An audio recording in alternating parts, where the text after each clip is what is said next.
আপনারা দেখছেন Dhaka Beijing express. Channel 24 ও China media গ্রুপের যৌথ আয়োজনে থাকছে চীন ও বাংলাদেশের নানা খবর। এই বিশ্বে দুর্দান্ত গতিতে এগিয়ে চলা দেশ চীন। প্রযুক্তি ও সংস্কৃতিতে ক্রমাগত বিশ্ব দরবারে ছাপ ফেলছে দেশটি। দেখছে অভিন্ন এক ভবিষ্যতের স্বপ্ন। বাংলাদেশের সাথে চীনের বন্ধুত্বের পথ চলা 5 দশকের। দুই দেশের দ্বিপাক্ষিক সম্পর্কের নানা খাতে এগিয়ে চলার গল্প বলবো আমরা, তুলে ধরব সংস্কৃতির নানা দিক। দর্শক, স্বাগত জানাচ্ছি আমি রাউজায়ে জাবিদা ঐশী। মধ্য চীনে বিশেষ চাহিদা সম্পন্ন শিশুদের জন্য আশার প্রদীপ হয়ে উঠেছেন এক শিক্ষক। তার হাত ধরে দেশটির বিভিন্ন স্কুলে হোম ভিজিট শিক্ষা কর্মসূচি চালু হয়েছে। শিক্ষক চ্যানের শিক্ষাদান কার্যক্রম একেবারেই ভিন্ন। বিশেষ শিশুদের বেড়ে ওঠাতেই চ্যানের আনন্দ। এই তরুণ শিক্ষক মনে করেন শিক্ষকতা শুধু একটি পেশা নয়, এটি একটি বিশেষ দায়িত্ব। মধ্য চীনের চুচৌ শহরের একজন নিবেদিত প্রাণ চ্যান ইয়ানহুই। 8 বছর ধরে বিশেষ চাহিদা সম্পন্ন শিশুদের জীবন পরিবর্তনে কাজ করছেন। যেসব শিশুরা আনুষ্ঠানিক স্কুল থেকে বাদ পড়ে যায় তাদের গৃহভিত্তিক শিক্ষা প্রদান করেছেন তিনি। 2013 সালে বিশ্ববিদ্যালয় থেকে স্নাতক করে চ্যান ইয়ানহুই তার বাবার পথ অনুসরণ করতে বেছে নেন শিক্ষকতাকে। স্থানীয় প্রাথমিক বিদ্যালয়ে শিক্ষক হওয়ার জন্য ছোট শহর চিয়েশৌতে ফিরে যান তিনি। 2016 সালে নেয়া একটি সিদ্ধান্ত তার ক্যারিয়ারে নতুন মাত্রা যোগ করে। বিশেষ হোম ভিজিট টিচিং স্কিমে যোগদান করতে স্বেচ্ছাসেবক হয়ে কাজ শুরু করেন তিনি। এই স্কিমটি মূলত যেসব শিশু নিয়মিত স্কুলে যেতে পারে না এমন 6 থেকে 15 বছর বয়সী প্রতিবন্ধী শিশুদের শিক্ষাগত চাহিদা পূরণে তৈরি করা হয়েছিল। প্রতি সপ্তাহে ছুটির দিনে চ্যান ইয়ানহুই তার বাবার সাথে মোটরসাইকেলে চড়ে একটি ছোট ব্ল্যাকবোর্ড নিয়ে গ্রামের রাস্তা ও মাঠ ঘুরে দেখতেন। যেসব এলাকায় বিশেষ চাহিদা সম্পন্ন শিশুদের পড়ালেখা এবং কারুশিল্পের পাঠ দেওয়া যায় এসব জায়গা বাছাই করে বসে যেতেন।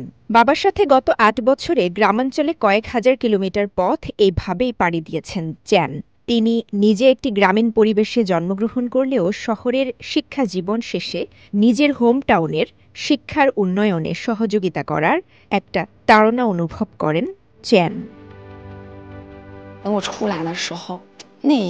আমি ফিরে এসেছি কারণ আমি অনুভব করতাম এখানে শিক্ষার অবস্থাটা কিছুটা পিছিয়ে। আমি চাই আমার শহরের শিশুরা আরও পড়াশোনা করতে সক্ষম হোক, তারা দেশের বাইরে গিয়ে পড়াশোনা করুক। ভবিষ্যতে আমার শহরকে গড়ে তুলতে তারা আবার ফিরে আসুক। প্রথম দিকে চ্যান অনেক বাধার সম্মুখীন হন। একজন নতুন স্নাতক হিসেবে অনেক অভিভাবক তার উপর ভরসা করতে পারতেন না, কিন্তু এ সময় চ্যানের বাবা ও শিক্ষক অনেক সাহস ও উৎসাহ দেন তাকে। সহকর্মীরা জানান চ্যান নিজেকে প্রমাণ করার জন্য দৃঢ় সংকল্পবদ্ধ ছিলেন।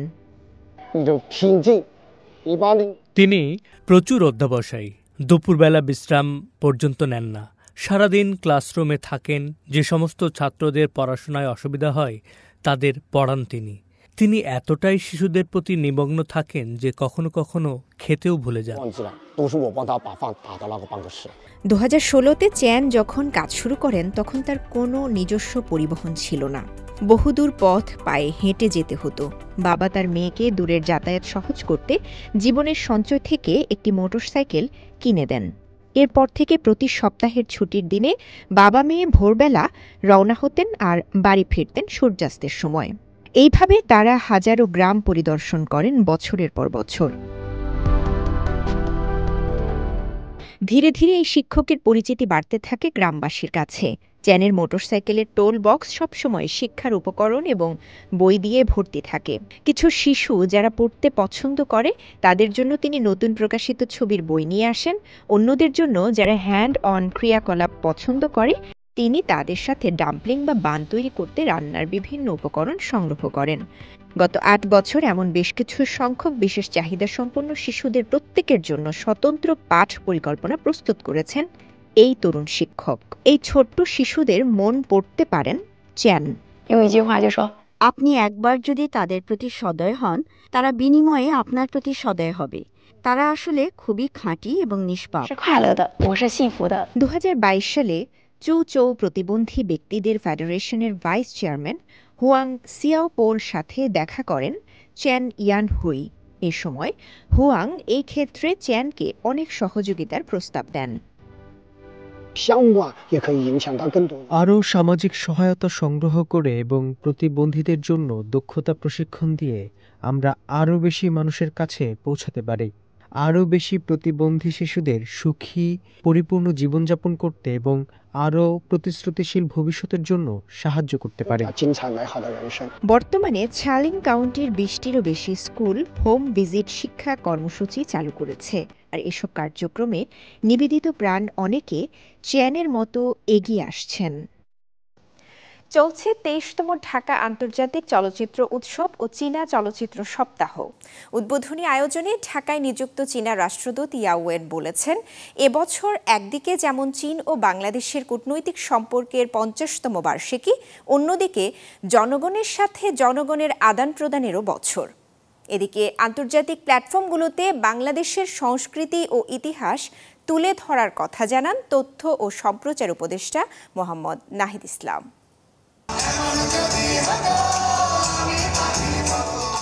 নান্দনিক চলচ্চিত্র, মননশীল দর্শক, আলোকিত সমাজ স্লোগান নিয়ে পর্দা উঠল 23তম ঢাকা আন্তর্জাতিক চলচ্চিত্র উৎসবের। একই সাথে উদ্বোধন করা হয় চীনা চলচ্চিত্র সপ্তাহ। 11 জানুয়ারি জাতীয় জাদুঘরের প্রধান মিলনায়তনে উদ্বোধনী আয়োজনের মধ্য দিয়ে শুরু হয় এই উৎসব।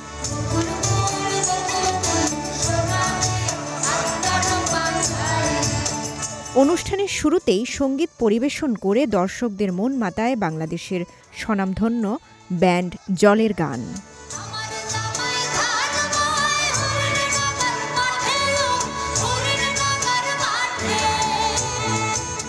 রেইনবো চলচ্চিত্র সংসদের আয়োজনে এবং চীনা দূতাবাসের পৃষ্ঠপোষকতা ও সহযোগিতায় 9 দিন ব্যাপী এবারের উৎসব অনুষ্ঠিত হচ্ছে। অনুষ্ঠানে চলচ্চিত্র প্রদর্শন ও পরিদর্শনের মাধ্যমে বাংলাদেশ ও চীনের চলচ্চিত্র শিল্পে গভীর সহযোগিতা ও বিনিময় বৃদ্ধি পাবে বলে প্রত্যাশা ব্যক্ত করেন চীনা চলচ্চিত্র প্রশাসনের আন্তর্জাতিক বিভাগের এই কর্মকর্তা। এই বছর বাংলাদেশ ও চীনের মধ্যে 50 বছর পূর্তিকে চিহ্নিত করে। গত বছর যৌথ বিবৃতির মাধ্যমে সমন্বিত ও সহযোগিতামূলক অংশীদারিত্বের বেশ কিছু ক্ষেত্রে চুক্তি স্বাক্ষর হয়েছে। এরই প্রেক্ষিতে চলচ্চিত্র সহ বিভিন্ন ক্ষেত্রে বিনিময় ও অভিজ্ঞতা শেয়ার করতে আমরা উভয়েই উৎসাহিত হয়েছি। আমরা আশা করি চলচ্চিত্র প্রদর্শন ও পরিদর্শনের মাধ্যমে দুদেশের চলচ্চিত্র শিল্পের গভীর সহযোগিতা ও বিনিময় বৃদ্ধি পাবে। এ সময় ঢাকায় নিযুক্ত চীনা রাষ্ট্রদূত ইয়াওয়েন বলেন, এই বছর চীন ও বাংলাদেশের মধ্যে কূটনৈতিক সম্পর্কের 50তম বার্ষিকী এবং একই সঙ্গে দুই দেশের মধ্যে যৌথভাবে জনগণের সাথে জনগণের আদান প্রদানের বছর। আমি নিশ্চিত মানবতার ভাষার পাশাপাশি চলচ্চিত্রের নিজস্ব একটি মিশনও আছে, যা তৈরি হয় বোঝাপড়া ও সহযোগিতার মাধ্যমে। চলচ্চিত্রের মাধ্যমে আমরা আশা করি অভিজ্ঞতার ভিত্তিতে পারস্পরিক বিশ্বাসের ভিত আরও মজবুত হবে। আমরা আশা করি এই ভাষা মানুষকে একত্র করবে, ঐক্য ও সহযোগিতার মাধ্যমে নতুন বিজ্ঞান, বৈশ্বিক শান্তি এবং উন্নয়নের দিকে এগিয়ে যাওয়ার সুযোগ এনে দেবে, একটি অভিন্ন ভবিষ্যৎ গড়তে সহায়ক হবে। গ্লোবাল প্ল্যাটফর্মগুলোর মাধ্যমে বাংলাদেশের চলচ্চিত্র শিল্পকে আরও কিভাবে সমৃদ্ধ করা যায় এ ব্যাপারে সরকারের পক্ষ থেকে সব ধরনের সহযোগিতার কথা জানান তথ্য ও সম্প্রচার উপদেষ্টা মোহাম্মদ নাহিদ ইসলাম। যাতে ভবিষ্যতে এই ধরনের আয়োজন আন্তর্জাতিক মানের বা প্ল্যাটফর্মের যে আয়োজনগুলো ঢাকায় হচ্ছে সেটা আমরা আরও কীভাবে সহযোগিতা করতে পারি, কীভাবে আরও বড় পরিসরে আরও অন্তর্ভুক্তি করে আমরা এটি করতে পারি। পরে উদ্বোধনী চলচ্চিত্র হিসেবে দেখানো হয় চীনা নির্মাতা ছি ইউয়ে চাংয়ের ছবি মুনম্যান। এটি চীনা চলচ্চিত্র সপ্তাহেরই অংশ। এবছর উৎসবের কান্ট্রি ফোকাস হিসেবে রাখা হয়েছে চীনকে।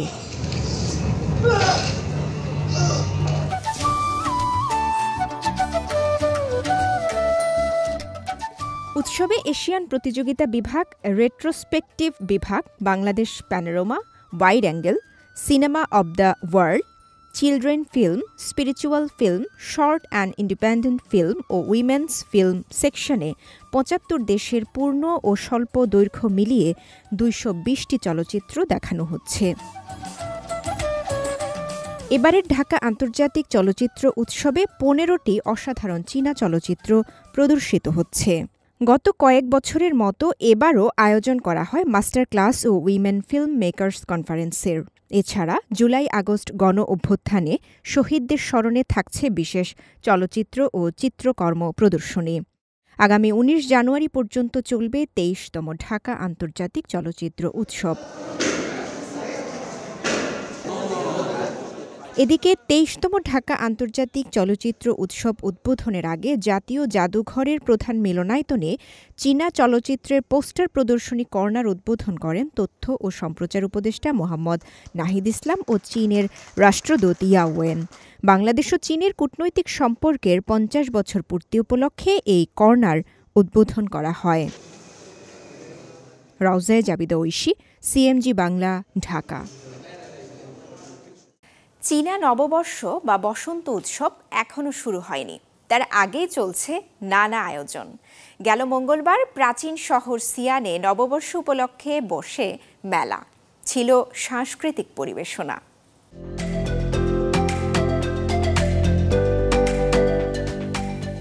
চীনা নববর্ষ বা বসন্ত উৎসবকে ঘিরে দেশের সবখানেই চলছে প্রস্তুতি। তবে কোথাও কোথাও মূল উৎসবের আগেই দেখা মিলছে নানা আয়োজন। উত্তর পশ্চিম চীনের শায়ানশি প্রদেশের রাজধানী শিয়ানে অবৈষয়িক সাংস্কৃতিক ঐতিহ্য থিমে শুরু হয়েছে মেলা। অনুষ্ঠানে দেশ জুড়ে প্রায় ১০০ ধরনের অধরা সাংস্কৃতিক ঐতিহ্যের হস্তশিল্প, সাংস্কৃতিক শিল্পকর্ম এবং ঐতিহ্যবাহী খাবার পরিবেশন করা হয়। উৎসব ঘিরে এরই মধ্যে শিয়ানকে ঢেলে সাজানো হয়েছে। পর্যটকদের স্বাগত জানাতে প্রস্তুত স্থানীয়রা। উৎসবমুখর পরিবেশ বিরাজ করছে। আমরা চাই সারা দেশের বন্ধুরা সিয়ানে আসুক। আপনাদের সবাইকে স্বাগতম। সাংস্কৃতিক মেলার আয়োজন করা হয়েছে ৫২ দিনব্যাপী। এতে ১৭৩টি বিশেষ নববর্ষের রীতিনীতি কার্যক্রম চালু হবে, যার মধ্যে রয়েছে ছাংআন লণ্ঠন উৎসব ও সাংস্কৃতিক গবেষণা কর্মসূচি। এই প্রচেষ্টার লক্ষ্য হল চমৎকার ঐতিহ্যবাহী চীনা সংস্কৃতির উত্তরাধিকার প্রচার ও ভোগকে উৎসাহিত করা। একই সঙ্গে দেশীয় ও আন্তর্জাতিক পর্যটকদের জন্য শিয়ানের বৈশিষ্ট্যপূর্ণ আরেকটি উৎসবমুখর সাংস্কৃতিক পর্যটন উৎসব প্রস্তাব করা। আমরা আমাদের চিত্রকর্মে শুভকামনা, সৌভাগ্য, দীর্ঘায়ু, সুখের ঐতিহ্যবাহী চীনা প্রতীক যুক্ত করি। আধুনিক কার্টুনের সাথে সেগুলোকে একত্রিত করে এমন কিছু তৈরি করি যা পরিশীলিত এবং জনপ্রিয়, উভয় রুচির জন্যই গ্রহণযোগ্য। এই চিত্রকর্মে 7টি রং লাল, কমলা, হলুদ, সবুজ, নীল এবং বেগুনি সূর্যালোক এবং আবেগকে প্রতিনিধিত্ব করে। এটি আমাদের জাতীয় সংস্কৃতির উত্তরাধিকারের সাথে ঘনিষ্ঠভাবে জড়িত হওয়ায় সবার জন্য একটি উপায় হিসেবে কাজ করে। মেলায় ৯০টি বুথ স্থাপন ও ১১০টি প্রতিনিধিত্বমূলক প্রকল্প প্রদর্শন করা হয়।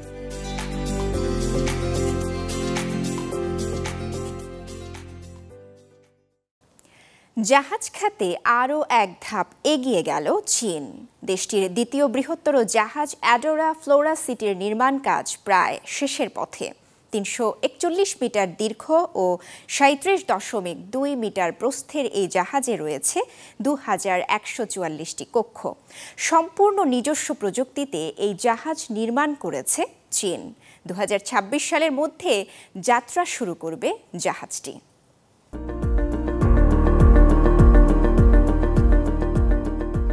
বৃহৎ ক্রুজ জাহাজ নির্মাণে আবারও চমক দেখালো চীন। নিজস্ব প্রযুক্তিতে দেশটির দ্বিতীয় বৃহৎ ক্রুজ জাহাজ অ্যাডোরা ফ্লোরা সিটির নির্মাণ কাজ দ্রুত গতিতে এগিয়ে নিচ্ছে দেশটি। ৩৪১ মিটার দীর্ঘ ও ৩৭.২ মিটার প্রস্থের দানব আকৃতির এই জাহাজে রয়েছে ২,১৪৪টি কক্ষ। পর্যটকদের আকৃষ্ট এবং পর্যটন খাতকে আরো চাঙ্গা করতেই এই জাহাজ তৈরি করছে চীন। সম্পূর্ণ নিজস্ব প্রযুক্তিতে দানবাকৃতির এই জাহাজ নির্মাণ করছে চীনের স্টেট শিপিং বিল্ডিং কর্পোরেশনের সহযোগী প্রতিষ্ঠান সাংহাইয়ের ওয়াও কাউসিয়াও। প্রতিষ্ঠানটি ডকে মাত্র 9 মাসে এই মাইল ফলক অর্জন হয়েছে, যা দেশটির প্রথম বৃহৎ ক্রুজ জাহাজ অ্যাডোরা ম্যাজিক সিটির চেয়ে 2 মাসেরও বেশি দ্রুত।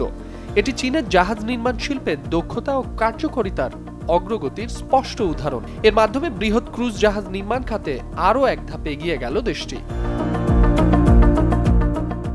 প্রকল্পের প্রধান পরিচালক বলেন, এরই মধ্যে প্রকল্পের 54% কাজ সম্পন্ন হয়েছে। নির্মাণের সময় এবং সামগ্রিক নির্মাণ ব্যয় কমানোর প্রতি দেওয়া হয়েছে বাড়তি মনোযোগ।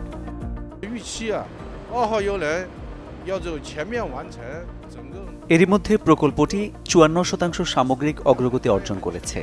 জাহাজ নির্মাণ কাজ শেষ হয়েছে 43%। আশা করছি 2025 সালেই সমস্ত অভ্যন্তরীণ সাজসজ্জা সম্পন্ন হবে।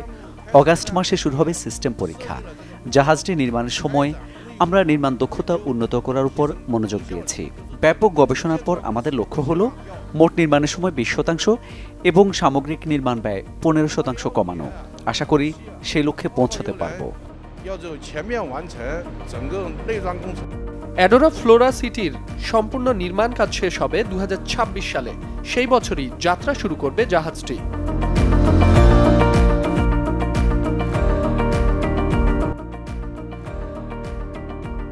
ঢাকা বেজিং এক্সপ্রেস আজ এ পর্যন্তই। চীন ও বাংলাদেশের দ্বিপাক্ষিক সম্পর্ক এবং নানা ঘটনা প্রবাহ নিয়ে আবার দেখা হবে পরবর্তী পর্বে, একই দিনে একই সময়ে চ্যানেল 24-এ।